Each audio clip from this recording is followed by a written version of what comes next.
डिसेंबरला नक्की काय घडणार आहे? कारण तुमचे प्रदेशाध्यक्ष म्हणतायत की 2 डिसेंबरपर्यंत युती टिकवायची, म्हणजे 2 डिसेंबरपर्यंतच युती टिकवायची आहे? नाही, अजिबात असं नाहीये. 2 डिसेंबर पर्यंतच युती टिकवायचे असं त्यांच्या विधानाचा अर्थ नाहीये. पत्रकारांनी विचारलं, की कोकणामध्ये जे झालं त्याच्यावर तुम्ही उत्तर देणार आहात का? कारण ज्या पद्धतीनं गेल्या 2 दिवसापासून भारतीय जनता पार्टीवर बिनबुडाचे आरोप केले जात आहेत, त्याला प्रत्युत्तर दिलं तर युतीमध्ये वाद होईल. आणि आता आम्ही महायुती म्हणून एकत्र लढतोय, अशा परिस्थितीत वाद नको. जे काही करायचं ते आपण 2 डिसेंबर नंतर करू, अशा पद्धतीचं त्यांचं विधान होतं.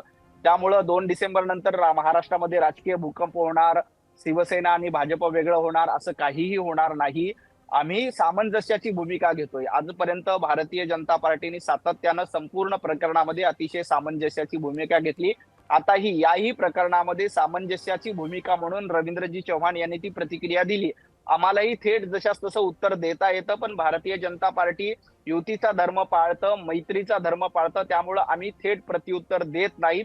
हेच रवींद्रजी चव्हाण यांच्या विधानाचा अर्थ आहे. आपण बघताय की कालपासून ज्या पद्धतीनं भारतीय जनता पार्टी आणि माननीय रवींद्रजी चव्हाण यांच्यावर बिनबुडाचे आरोप केले जात आहेत आणि अशा पद्धतीचे खोटे आरोप केले जात आहेत. खरं तर निलेश राणे यांना अधिकारच नाही की एखाद्या घरामध्ये जाऊन प्रवेश करायचा, त्याची बॅग तपासायची, घर तपासायचं, अशा पद्धतीचा अधिकार नसताना आणि त्यांचे व्यवसायाचे पैसे होते, ते स्वतः त्यांनी जाहीर केलंय की त्यांचा स्वतःचा व्यवसाय आहे आणि एखाद्या व्यक्तीनं त्याच्या घरात पैसे ठेवणं हा काय महाराष्ट्रामध्ये किंवा देशभरामध्ये गुन्हा नाहीये.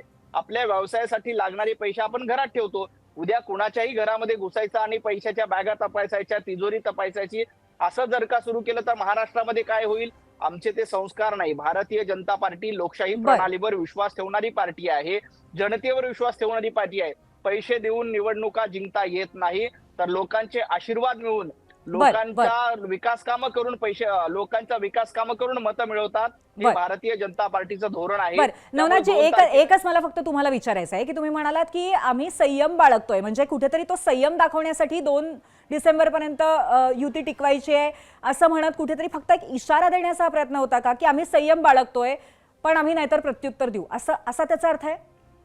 आता निवडणुका चालू आहेत, वेगवेगळ्या ठिकाणी युती झालेली आहे आणि आम्ही युती म्हणून लढतोय. अशा परिस्थितीमध्ये त्यांनी एखादा आरोप करणं, भारतीय जनता पार्टीने त्या शब्दात पलटवार करणं, याच्यामुळे युतीमध्ये मतभेद निर्माण होऊ शकतात.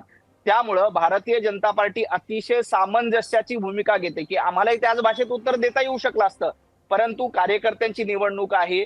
या निवडणुकीचा राज्यावर कुठेही परिणाम होणार नाही. कार्यकर्त्यांसाठी सगळेजण लढतायत आणि कार्यकर्त्यांच्या निवडणुकीत परिणाम होऊ नये म्हणून आम्हाला युती म्हणून एकत्र लढायचंय, आम्हाला मैत्री पाळायची आहे.